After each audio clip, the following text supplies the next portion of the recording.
ओम अज्ञानतिमिरान्धस्य ज्ञानाञ्जनशलाकयः चक्षुरुन्मीलितं येन तस्मै श्रीगुरुवे नमः। हरे कृष्णा। आज गीता श्रृंखला के 46वें सत्र में आप सभी भक्तों का हार्दिक स्वागत है। आज हम श्रीमद् भगवद गीता के दूसरे अध्याय के श्लोक क्रमांक 17 का अध्ययन करेंगे। श्लोक इस प्रकार है। अविनाशी तु तद्वेद्ये येन सर्वम् इदं ततं विनाशम् अवश्यास्य न कच्चित् कर्तुम् अर्हति। अर्थात जो सारे शरीर में व्याप्त है उसे ही तुम अविनाशी समझो, उस अव्यय आत्मा को नष्ट करने में कोई भी समर्थ नहीं है। इस श्लोक में संपूर्ण शरीर में व्याप्त आत्मा की प्रकृति का अधिक स्पष्ट वर्णन हुआ है। भगवान श्री कृष्ण एक एक श्लोक में, अभी आने वाले अनेक श्लोकों में आत्मा और शरीर के बारे में अर्जुन को ज्ञान प्रदान कर रहे हैं। आत्मा है वो किस प्रकार शरीर में निवास करता है, इस श्लोक के माध्यम से और भी विस्तार से भगवान ने बताया है। आत्मा की उपस्थिति के बारे में और अधिक प्रमाणों के साथ कि किस अवस्था में आत्मा शरीर में निवास करता है और आत्मा के कार्य क्या रहते हैं। इस प्रकार भगवान श्री कृष्ण आत्मा चेतना के माध्यम से विस्तार करता है और वहां तक पहुंचता है जहां तक उसकी आसक्ति होती है। भगवान श्री कृष्ण बता रहे हैं कि श्रील प्रभुपाद तात्पर्य में भगवान की बताई श्लोक का बहुत ही सुंदर व्याख्यान करते हुए तात्पर्य के माध्यम से बता रहे हैं कि किस प्रकार जो आत्मा है वो चेतना के माध्यम से पूरे शरीर में निवास करता है। आत्मा हालांकि रहता है हृदय के से, लेकिन जब शरीर के किसी भी हिस्से में आपको दुख होता है, चोट लगती है, तो तुरंत आपको एहसास होता है। जब आपके हाथ में दर्द होता है या सर में दर्द होता है तब व्यक्ति दवाई लेता है और दवाई कहाँ पे डालता है? मुख के माध्यम से उदर में प्रवेश करता है और पेट में जाने के बाद भी वो कार्य करती है और हाथ का बीमारी है, सर का बीमारी है, वो ठीक हो जाता है। किस प्रकार? अलग से तो हाथ को दवाई दिया नहीं था, दवाई तो पेट को दिया था। जिस प्रकार दवाई पेट को देने के बाद भी कार्य वो हाथ के लिए कर रहे हैं, कार्य वो सर के लिए करता है, ठीक उसी प्रकार जो चेतना के माध्यम से हमारा आत्मा है वो भी हमारा आवरण बना लेता है। उन दुखों के माध्यम से हम समझ सकते हैं कि किस प्रकार आत्मा चेतना के माध्यम से अपने शरीर में निवास करता है। जिस प्रकार कोई, मान लीजिए आप कभी किसी बाजार में गए हैं शॉपिंग करने के लिए, अपनी कार लेके गए हैं, कार पार्किंग में खड़ी करके बिल्डिंग के अंदर प्रवेश किया, मार्केट के अंदर प्रवेश किया और वहां पे जाने के थोड़ी देर बाद आपको मालूम पड़ता है कि जहां पे आपने कार रखी थी किसी ने बताया कि उस पार्किंग के अंदर तो जोर का धमाका हो गया, वहां पे कुछ जोर ऊपर से गिर पड़ा है। क्या आप शांत रहेंगे? तुरंत भागे भागे जाएंगे और उस कार का निरीक्षण करेंगे, मेरी कार को तो कोई हानि नहीं हुई। हालांकि वो कार आपका शरीर नहीं है, आपके शरीर से संबंध नहीं रखता है, परंतु फिर भी आपकी चेतना है, आपकी भावनाएं वो कार में जुड़ी हुई है कि वो मेरी कार है। और अगर आप कभी गए मार्केट लेकिन कार लेके नहीं गए, आपको मार्केट में घूम रहे हैं, बाहर मालूम पड़ा कि जहां पे पार्किंग है वहां पे कुछ धमाका हो गया या कुछ घटना घट गई, तो आप निश्चिंत रहेंगे क्योंकि आपका तो वहां पे कुछ था ही नहीं। अभी ज्वलंत उदाहरण, मार्केट में आग लग गई तो वहां पे जिसकी दुकान वहां पे थी वो गांव में बैठे बैठे भी उसका हाल चाल ले रहे थे। तुरंत गांव से निकल पड़े गाड़ी लेके कि हमारी मार्केट जल गई है। भाईंदर गया हुआ व्यक्ति तुरंत वापस आ गया, विरार गया हुआ व्यक्ति तुरंत वापस आ गया। इतना संकट होते हुए कोरोना काल में गाड़ी लेकर भी आया। क्यों? क्योंकि उसकी भावनाएं वहां पे जुड़ी हुई थी, उसकी चेतना से उसको स्पर्श हो रहा था कि हाँ मेरा कुछ न कुछ वहां पे संबंध है। अगर जिसका बाजू में रह रहा था, नजदीक में रह रहा था, पीछे वाली बिल्डिंग में भी रह रहा था, लेकिन अगर उसका वहां पे कुछ नहीं है तो वो उस दुख को नहीं समझ सकता, उसको कुछ नहीं पड़ा वहां पे क्या जल रहा क्या नहीं हो रहा है।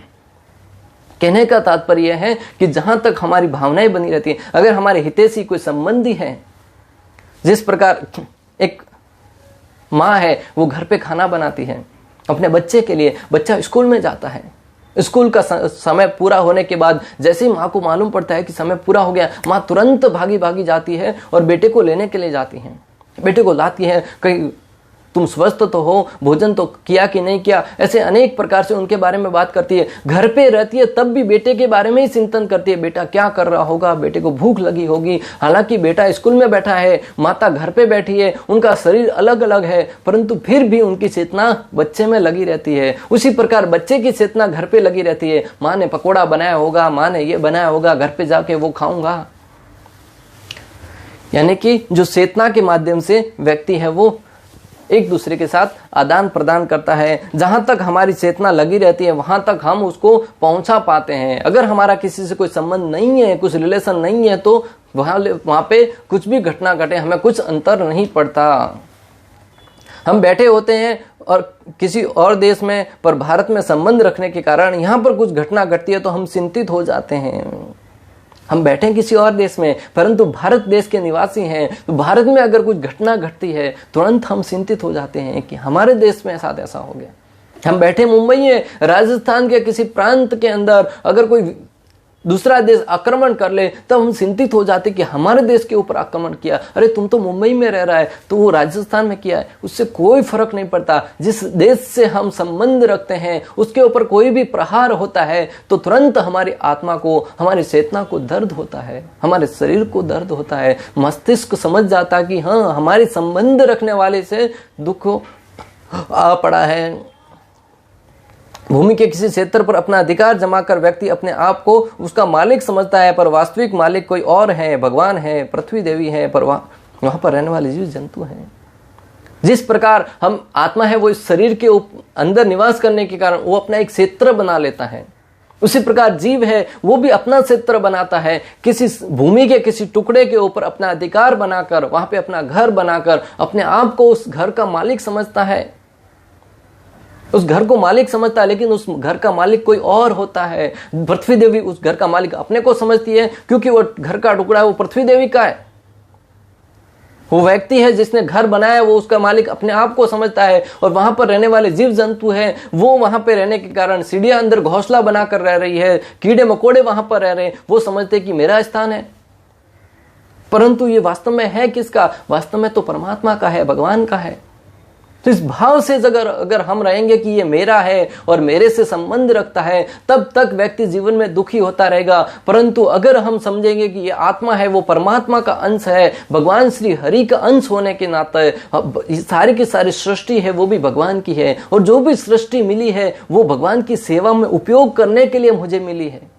इस भाव से जब व्यक्ति जीवन यापन करेगा ना, जीवन में रहेगा और उस वस्तु का भले भोग भी करेगा, परंतु भगवान को भोग लगाकर उस वस्तु का भगवान की सेवा में उपयोग करने के लिए जब उसका उपयोग करेगा, तब उसे किसी प्रकार का अपराध नहीं लगेगा, किसी प्रकार का कोई कार्य करने से उसे पाप कार्य नहीं लगेगा। तो हमें भगवान श्री कृष्ण ने कहा भी है कि जीवन में एक कोई भी कार्य करो भगवान की प्रसन्नता के लिए करो। खाते पेट पीते उठते बैठते हमेशा भगवान का स्मरण करो। भोजन पकाते हो भगवान के लिए पकाओ। जीवन में धन कमाते हो भगवान के लिए कमाओ, कि वो धन भगवान की सेवा में लगाऊंगा। वो भोजन बना रहा हूं भगवान को भोग लगाने के बाद प्रसाद के रूप में स्वीकार करूंगा। वैसे हर एक कार्य हमारा भक्तिमय बन जाएगा जब हम इस कार्य को भगवान की सेवा के लिए, भगवान की प्रसन्नता के लिए करेंगे। हमारे शरीर से संबंधित बातें जैसे भूख लगना आदि हम ही अनुभव कर सकते हैं, पर अगर किसी की चेतना हमारे अंदर लगी है तो कुछ हद तक वह भी समझ सकता है। आचार्यगण बहुत ही सुंदर दृष्टांत द्वारा समझा रहे हैं कि किस प्रकार हमारे शरीर से संबंधित जो भी बातें हैं हम स्वयं ही अनुभव कर सकते हैं, परंतु अगर हमारी चेतना किसी के अंदर लगी हुई है तो उस बात को हम वहां तक भी समझ सकते हैं। एक माँ का उदाहरण दिया जाता है कि जिस प्रकार बेटे को भूख लगती है, हालांकि दूसरा व्यक्ति नहीं समझ पाएगा इसको भूख लगी है, परंतु माता तुरंत समझ जाती है कि बेटा भूख लगी है तुम्हें, क्योंकि वो उनका संबंध है वो पुत्र और माँ का है। माँ का हृदय बहुत विशाल होता है। माँ शब्द ऐसा है कि माँ शब्द कहते ही मुंह भर आता है। माँ का संबंध है वो इस जगत में बहुत ही निराला है, बहुत ही अलग ही है। ऐसे अनेक उपमा के रूप में संतगण कहते हैं कि परमात्मा है वो माँ के रूप में हर एक घर में अपना विस्तार करके अपने बच्चों के साथ आदान प्रदान करता है। माता बचपन से लेके जब तक बच्चा जवान होता है अनेक प्रकार के कष्टों को उठाकर, अनेक प्रकार के संकटों को उठाकर, अपनी सारी की सारी इच्छाओं को मारकर पूर्ण रूप से समर्पित हो जाती है बच्चे की सेवा करने में। क्यों? क्योंकि माँ की भावनाएं बच्चे के साथ जुड़ी होती हैं। बच्चे को जब भी दर्द होता है माता का हृदय रोने लगता है। भले उसकी संतान किसी और राज्य में रह रही है, उनसे दूर रह रहे, परंतु जब भी बेटे के जीवन में संकट आते हैं, ऐसे अनेक दृष्टांत आए हैं कि माता के हृदय को दुख होता है। माता समझ सकती है कि अभी मेरा बेटा है वो संकट में है, मुश्किल में है, ये क्यों होता है? भावनाओं के विस्तार के कारण, चेतना के विस्तार के कारण। हमारी जहां तक भावनाएं जुड़ी रहेगी तब तक हम उसको ठीक ठीक समझ पाएंगे। तो हमें हमारी चेतना को, हमारी भावना को भगवान की सेवा में जोड़ना है। कहने का तात्पर्य है कि जब अगर हम अपनी चेतना को भगवान की सेवा में समर्पित कर देंगे, भगवान की कथाओं को सुनने में, तो भगवान के साथ जो जो लीलाएं हो रही हैं उसको हम अनुभव कर जाएंगे। भगवान हमेशा प्रेम आनंद में रहते हैं और हम भी उसको आनंद को महसूस कर सकेंगे।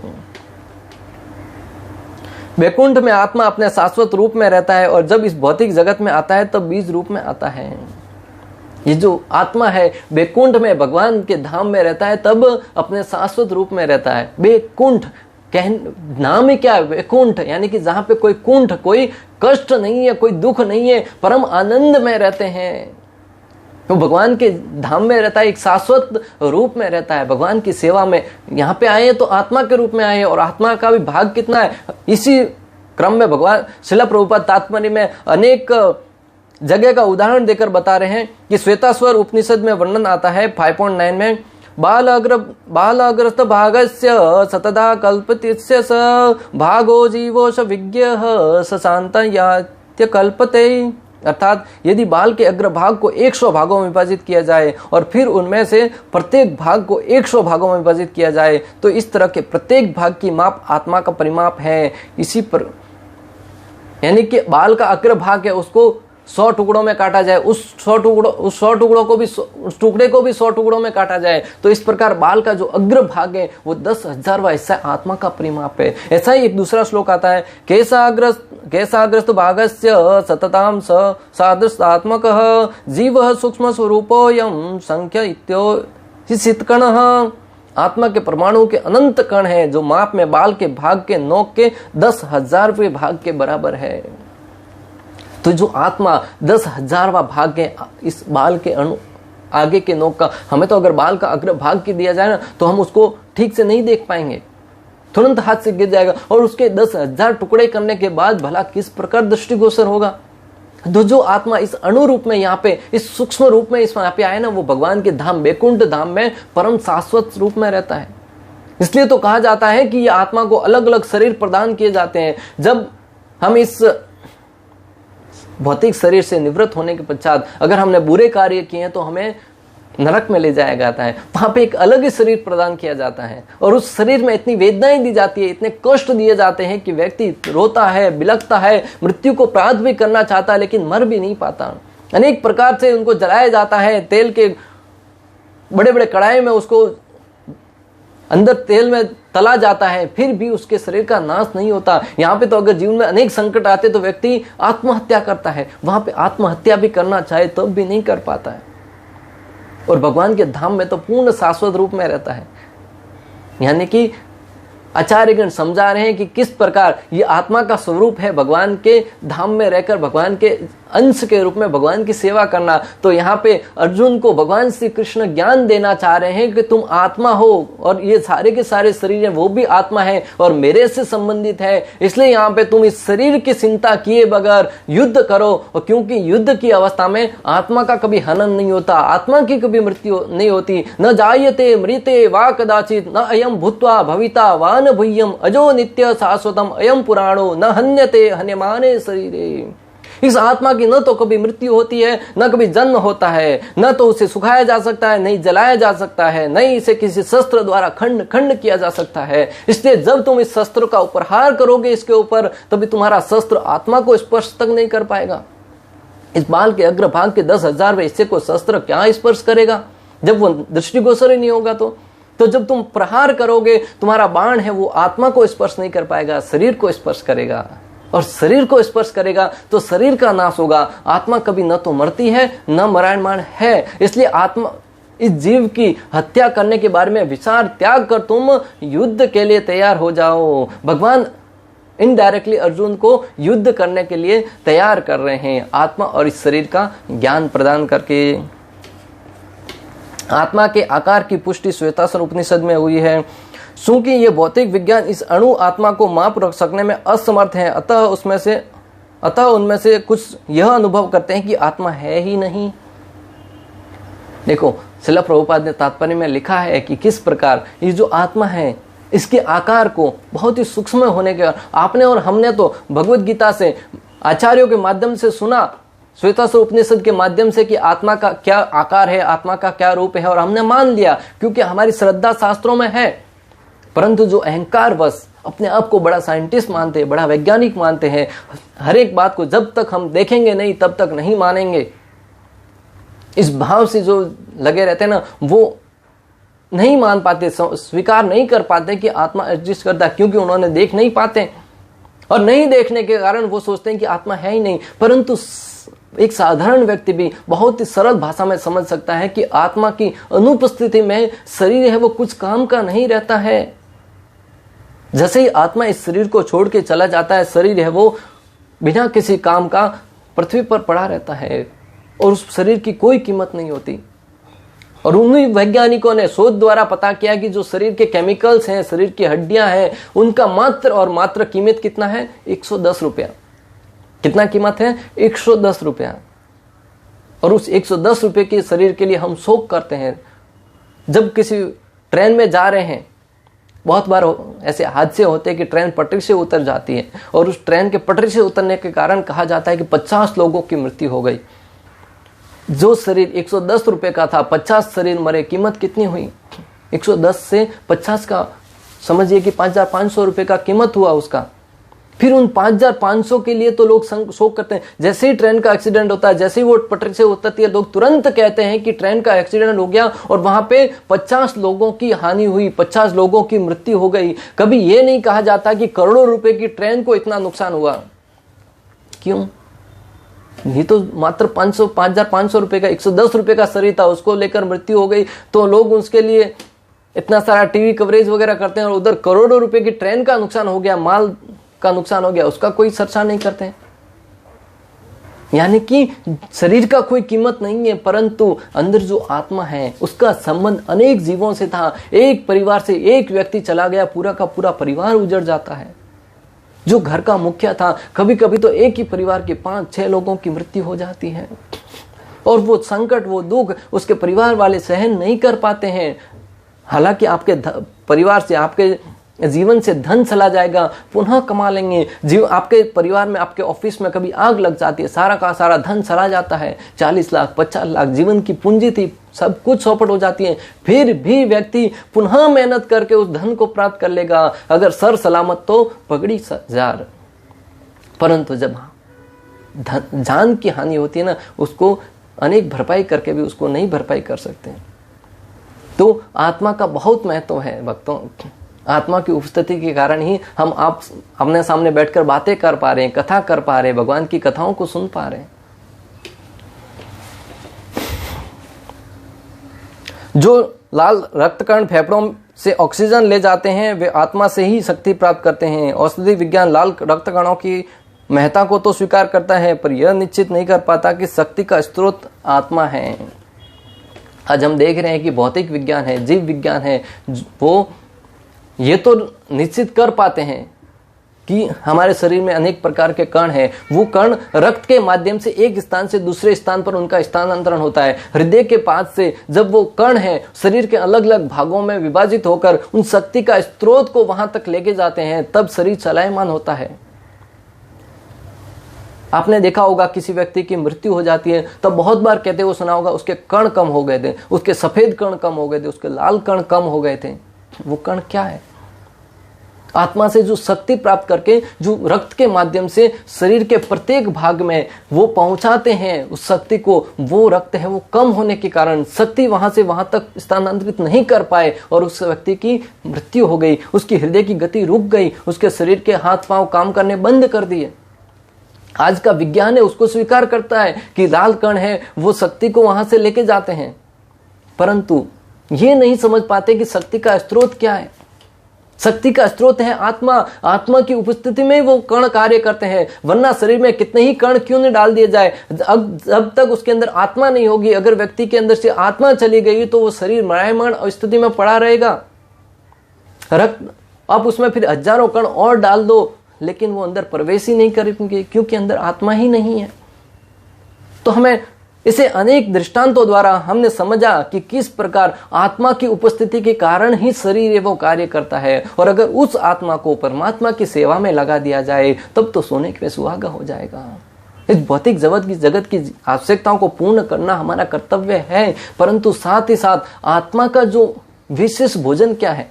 इस शरीर के लिए तो हम अनेक प्रकार के व्यंजन खाते हैं, अनेक प्रकार के पौष्टिक आहार खाते हैं ताकि शरीर स्वस्थ बना रहे। शरीर के लिए व्यायाम भी करते हैं, जिम में जाते हैं, जिम्नासियम में जाते हैं, अनेक प्रकार की एक्सरसाइज करते हैं, परंतु आत्मा की एक्सरसाइज क्या है? क्या आत्मा के लिए कभी मानसिक एक्सरसाइज करा? क्या है उसके लिए एक्सरसाइज? उसके लिए है मंत्र। मंत्रायते इति मंत्र, जो मन को तार कर आत्मा का पोषण करे, वो है मंत्र। हरे कृष्णा कृष्ण कृष्ण हरे हरे, हरे राम राम राम हरे हरे। जब भक्ति भाव से, जब शुद्ध भाव से, निस्वार्थ भाव से, प्रेम के भाव से भगवान के नाम का भजन करेंगे, भगवान के नाम का उच्चारण करेंगे, तब निश्चित रूप से भगवान श्री हरि हम पर प्रसन्न हो जाएंगे। और भगवान प्रसन्न हो गए तो हमारा आत्मा स्वतः ही तुष्ट हो जाएगा, क्योंकि कृष्ण तुष्टम जगत तुष्टम। जब कृष्ण तुष्ट हो जाते हैं, कृष्ण प्रसन्न हो जाते हैं, तब सारा विश्व है प्रसन्न हो जाता है। भगवान श्री कृष्ण ने जब द्रौपदी के हाथ से चावल का एक दाना स्वीकार किया, दुर्वासा मुनि आए थे भोजन करने के लिए, लेकिन घर में तो सारे लोग भोजन कर चुके थे। तब द्रौपदी ने श्री कृष्ण को याद किया। जब जगत का सहारा नहीं मिला तब जगदीश को याद किया, और जगदीश को याद किया, श्री कृष्ण तुरंत प्रकट हो गए। कृष्ण ने प्रकट होकर कहा कि बात क्या है?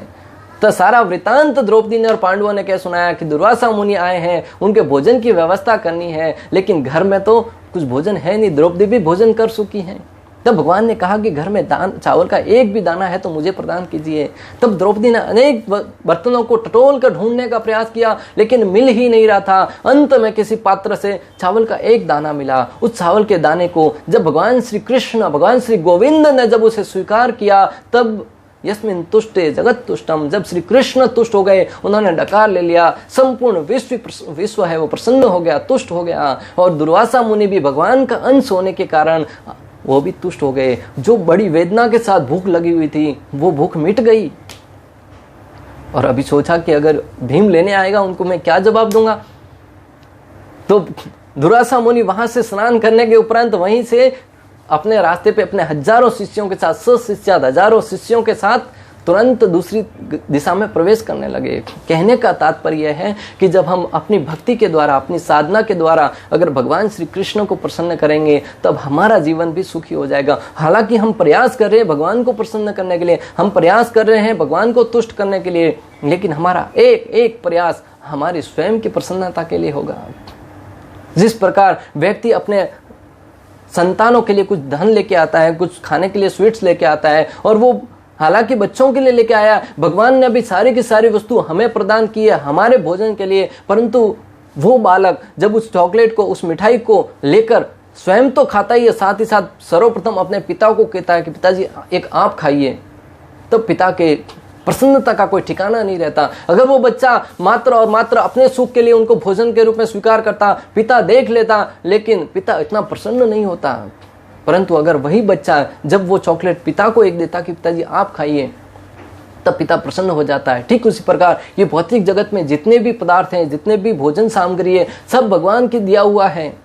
भगवान ने हमारी सेवा के लिए दिया है, हमारे खाने के लिए दिया है, परंतु वही सामग्री हम उपयोग करने से पूर्व श्री कृष्ण को ऑफर करें, भगवान को ऑफर करें कि भगवान आप खाइए, और इसके अंदर इतनी शक्ति डालिए, इतना सामर्थ्य डालिए कि इसे प्रसाद के रूप में जब हम स्वीकार करें, तब हमारे हृदय के काम, क्रोध, लोभ, मोह, मद, मत्सर्य, अहंकार, ईर्ष्या, द्वेष, जो कि क्षण क्षण हमारे शरीर को जलाते रहते हैं, किसी की प्रगति देखते तो हम शांति से बैठ नहीं पाते, किसी की प्रगति को देखकर अंदर ही अंदर हमारा हृदय जलता है, दुख होता है, वो हृदय प्रसन्न हो जाएगा जब उस प्रसाद को स्वीकार करेंगे, जब भगवान को सेवा के लिए समर्पित करेंगे। तो इस प्रकार इस आत्मा और शरीर के ज्ञान को समझकर जब हम आत्मा के स्तर पर जिएंगे, आत्मा के पोषण के लिए कार्य करेंगे ना, तब व्यक्ति प्रसन्न हो जाएगा। शरीर के लिए कितने ही कार्य कर लो, भगवान ने कहा है कि ये शरीर आज नहीं तो कल इसकी मृत्यु निश्चित है, और आज की तारीख में कोई भरोसा नहीं है।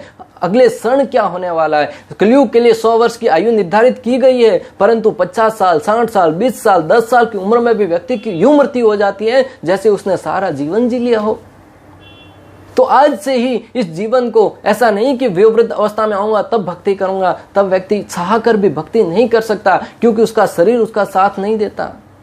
इसलिए आज से ही अपने शरीर को, अपने जीवन को कृष्ण भक्ति में लगा दीजिए, और कृष्ण भक्ति में जितना समय लगाएंगे वो समय आपका अमूल्य हो जाएगा, वो आपके जीवन का सबसे सर्वश्रेष्ठ समय होगा, और वही समय आपको जीवन को उत्कृष्ट बनाएगा, आपके जीवन को सर्वश्रेष्ठ बनाएगा। अर्जुन ने अभी तक अपनी शक्ति से, अपने सामर्थ्य से जीने का प्रयास कर रहा था, लेकिन जैसे ही श्री कृष्ण की शरण ग्रहण करी, उसके सारे के सारे संकट हैं, संताप हैं, वो धीरे धीरे दूर होते गए। अब तक अपनी शक्ति से जी रहा था तो अनेक प्रकार के व्यवधान आ रहे थे, अनेक प्रकार के शंकाएं आ रही थी, परंतु जैसे ही कृष्ण की शरण स्वीकार करी, तुरंत उसके मन का संताप है वो मिटता गया, और वो तुरंत खड़ा हो गया युद्ध करने के लिए। और उसने युद्ध करने के उपरांत भी जब जीवन निर्वाह किया तब भी परम प्रसन्न रहा। क्यों? क्योंकि कृष्ण की शरण ग्रहण करी थी।